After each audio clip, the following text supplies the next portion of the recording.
Salam pemirsa, salam sehat. Terima kasih sudah bergabung di channel Renungan Rohani Katolik. Terima kasih juga bagi pemirsa yang sudah subscribe, dan bagi yang belum subscribe silahkan tekan tombol subscribe supaya tulisannya menjadi hitam. Jangan lupa juga tekan tombol lonceng supaya nanti kalau ada video yang baru Anda langsung mendapatkan kabar dari saya. Mari ikuti.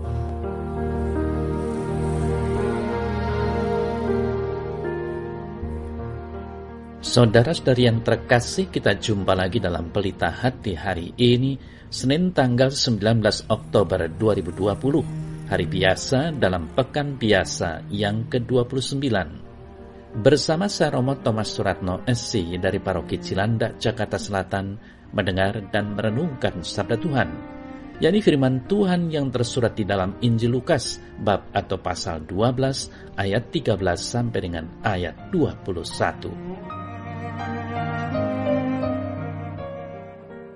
Sekali peristiwa, Yesus mengajar banyak orang.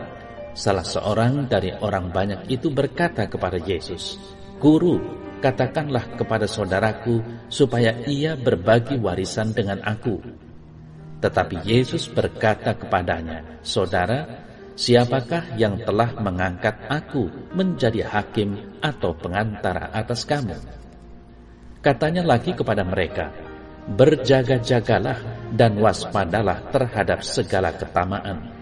Sebab walaupun seorang berlimpah-limpah hartanya, hidupnya tidaklah tergantung daripada kekayaannya itu."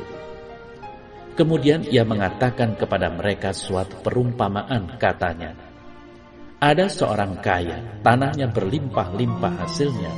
Ia bertanya dalam hatinya, 'Apakah yang harus aku perbuat? Sebab aku tidak mempunyai tempat di mana aku dapat menyimpan hasil tanahku.' Lalu katanya, 'Inilah yang akan aku perbuat. Aku akan merombak lumbung-lumbungku, dan aku akan mendirikan yang lebih besar, dan aku akan menyimpan di dalamnya segala gandum dan barang-barangku. Sesudah itu aku akan berkata kepada jiwaku, jiwaku, ada padamu banyak barang, tertimbun untuk bertahun-tahun lamanya.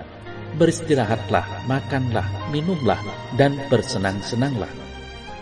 Tetapi firman Allah berkata, 'Hai engkau orang bodoh, pada malam ini juga jiwamu akan diambil daripadamu.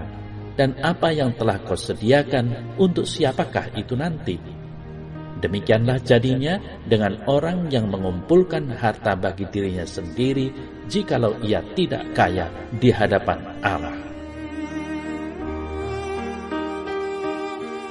Saudara-saudari yang terkasih, hidup dengan kelimpahan harta merupakan sebuah anugerah yang luar biasa.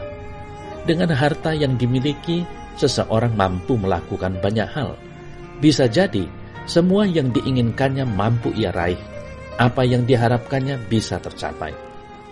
Menjadi wajar jika seorang yang kelimpahan harta mampu menempuh pendidikan setinggi mungkin.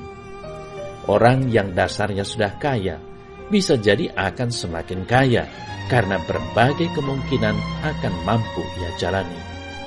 Ia mempunyai pemikiran yang luas, mentalitasnya sudah mentalitas orang yang menjalankan bisnis dalam skala besar misalnya. Maka kita menjadi ingat apa yang dikatakan Yesus, yang punya akan semakin ditambah, yang tidak punya bahkan apapun yang ada padanya akan diambil. Saudara-saudari yang terkasih, warta Injil hari ini diberi judul orang kaya yang bodoh. Padahal kalau kita lihat, dalam arti tertentu tidak ada orang kaya yang bodoh. Jika ia bodoh, maka kekayaannya akan habis dan ia tidak mampu mengembangkan kekayaannya. Tetapi kenyataannya, warta Injil ini diberi judul demikian. Pertanyaannya, mengapa ia sampai dikatakan sebagai orang kaya yang bodoh? Saudara-saudari yang terkasih, kiranya letak kebodohan utama dari orang kaya ini adalah bahwa ia hanya berhenti pada kekayaannya. Setelah ia kaya, ia tidak mampu mengerti untuk apa kekayaannya itu. Setelah berlimpah harta, ia hanya berhenti pada diri sendiri. ia mengumpulkan harta itu hanya untuk dirinya sendiri. Padahal ia mendapat kekayaan juga dari orang lain, bukan dari dirinya sendiri. Saudara-saudari yang terkasih, kiranya kekayaan bukanlah sebuah kesalahan, bukan sesuatu yang dilarang. Justru dengan kekayaan itu seseorang mampu untuk berbuat kebaikan yang jauh lebih besar. Dengan kekayaan seseorang mampu berbuat banyak hal. Kekayaan adalah berkat dari Tuhan sendiri. Kekayaan adalah buah dari usaha dan perjuangan yang membutuhkan ketekunan dan keuletan. Kekayaan adalah bagian indah dalam kehidupan. Kiranya semua orang mempunyai keinginan untuk menjadi orang yang kaya. Tidak sedikit orang yang berusaha untuk menjadi kaya. Saudara yang terkasih, berefleksi dari warta Injil hari ini, pertanyaan pokok untuk kita adalah setelah kaya terus kita mau apa? Tidak sedikit orang yang bercita-cita menjadi orang kaya. Setelah kaya kemudian menjadi bingung, kemudian mau apa? Itulah yang terjadi pada warta hari ini. Orang kaya itu tidak mampu memanfaatkan kekayaannya untuk berbuat sesuatu yang lebih, terutama untuk mereka yang tidak seberuntung dirinya. Nampak sekali yang menjadi pusat adalah dirinya, orang lain masa bodoh. Saudara yang terkasih, Tuhan kiranya tidak mengendaki umatnya menderita. Kita diajak untuk terus berusaha dan menjadi orang yang hidup dalam kesejahteraan. Hari ini kita diingatkan, berjaga-jagalah dan waspadalah terhadap segala ketamaan, sebab walaupun seorang berlimpah-limpah hartanya, hidupnya tidaklah tergantung daripada kekayaannya itu. Hidup kita jauh lebih bermakna dari sekedar kekayaan yang kita miliki. Kekayaan diperuntukkan bagi kita, bukan kita yang diperuntukkan bagi kekayaan.